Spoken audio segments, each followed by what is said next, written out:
Our next act is the comedy duo of the poetry stylings of our own wonderful Charlotte Muse and Patrick Daly, who have probably read for us here more than anybody else, I bet.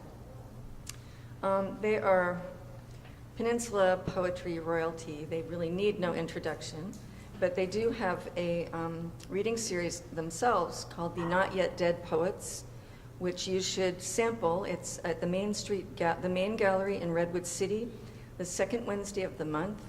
They usually have a featured poet and then open mic, so any of you who have been dying to get up and try your poetry, that's a great place to do it. And it's a beautiful, beautiful house and a really fun thing. I was there at the last one.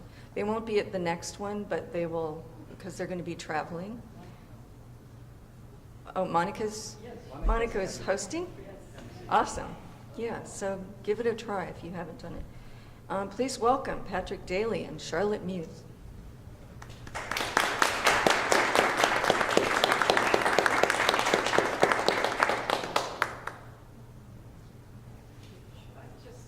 No, so we're going to alternate, and as you probably know, we're coming off the bench tonight. I think of myself as Quinn Cook and Andre Iguodala. Yeah. Yes. She really likes Andre Iguodala. I try not to notice.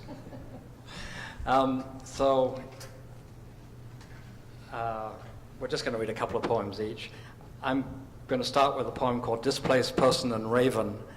And I should say that this was prompted not by the recent atrocities on our own southern border, but by the breakup of the Le Jongle camp near Calais. Anyway, Displaced Person and Raven. Can you hear me all right? My voice is a little, yeah, okay.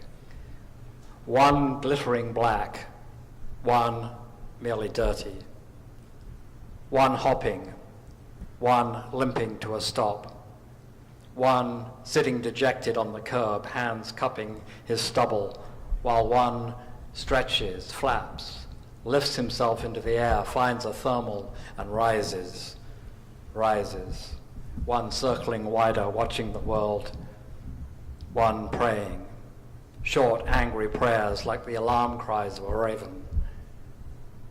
One circling and watching like God. One looking up at the watcher with eyes like the hands of hunger. A feather falling might be luck. The raven's circling ends.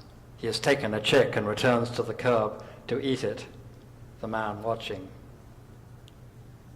The man's hungers don't end.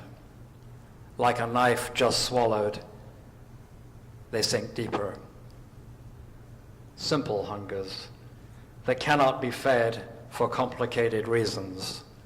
Politicians argue about them. Policemen pick their ears and clank their weapons over them. Bulldozers shift gears and turn and return to bury them. A meal, a bed, a roof, a shower. A fallen feather might be mercy. If God were a raven, these prayers would pluck him clean.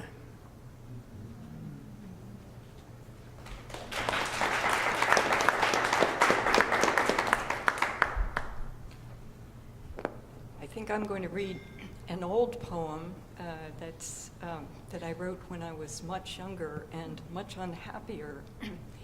Now I'm happy personally, but the world. How to swallow a frog. Take the animal by one foot and swallow its head first. It will then fold up like a parasol and the body will follow quite meekly. I did not look into a mirror until the last green webs had disappeared. The sight of a gaping mouth with small fans protruding is not appetizing and brings thoughts of lost divers to mind. It may cause the gorge to rise. It is not encouraged. Simply persevere and do not watch yourself. This advice will serve you all your life. What I felt was the bones and the movement, a painful hardness in the esophagus, as if the small opening were stretched too wide.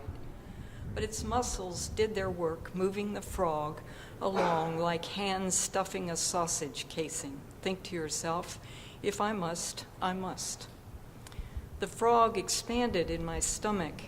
All the raised blisters on its back burst open from pressure and poison flowed out.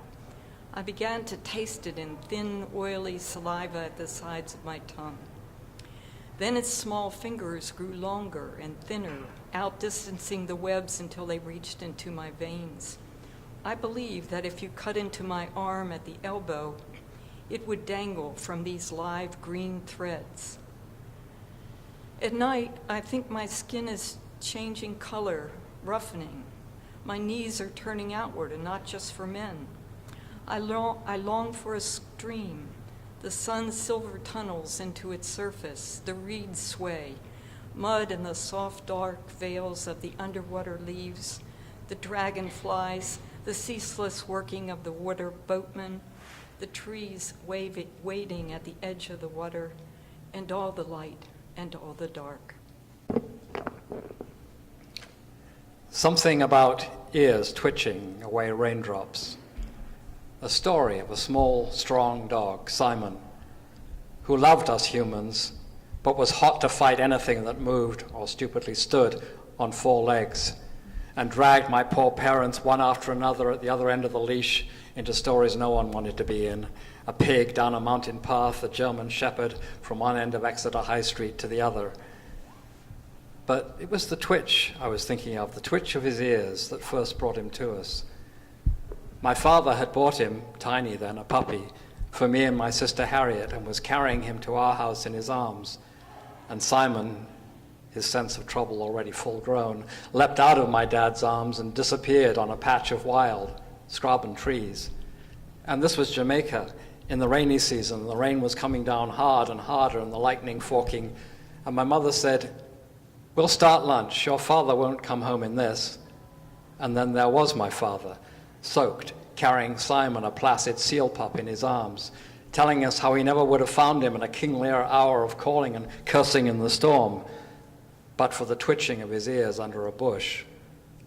He put him down, and there was the cat hissing, and there was Judy, the mongrel we inherited with the house, standing over him like a tent or a double-decker dog, ready to defend him fiercely, as my parents later had to, against injured parties, the pig owner, the goat owner, the uncounted dog owners, because he never meant harm and didn't know his own strength, but always wanted to try it, a knight at arms living for the tournament. The cat disappeared contemptuously as we watched down into the cellar and right back out with 5 new kittens, and no need to say, there.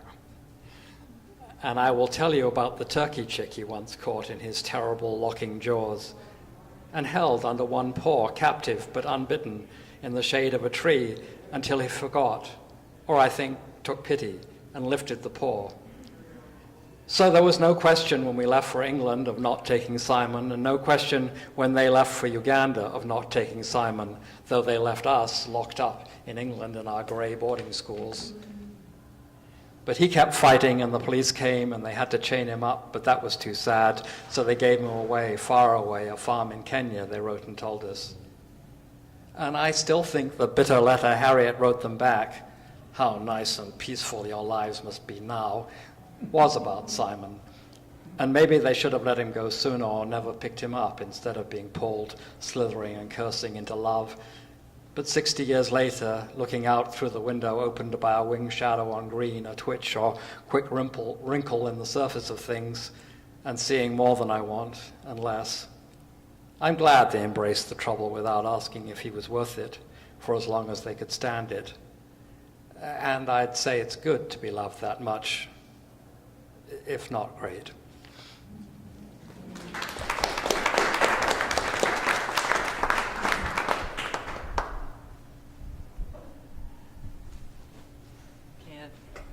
Different family reminiscence on a different continent.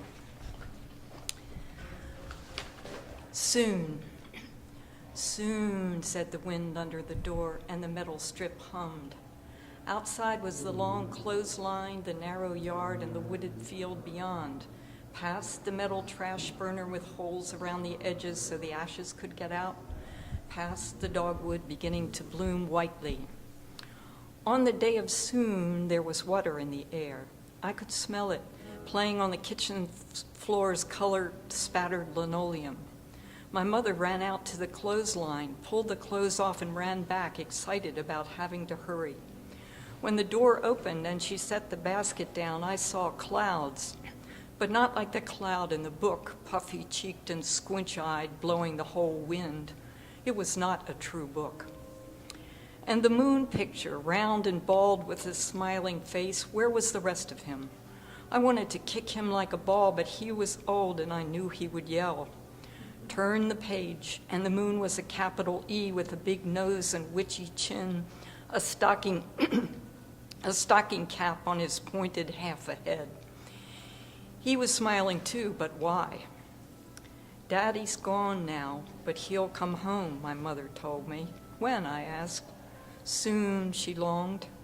Gone meant still air in the empty dining room when the china cabinet didn't jitter because nobody walked past. Now was when you had to wait for soon. Home, the wind volunteered through the door, and I saw that my mother spoke his language.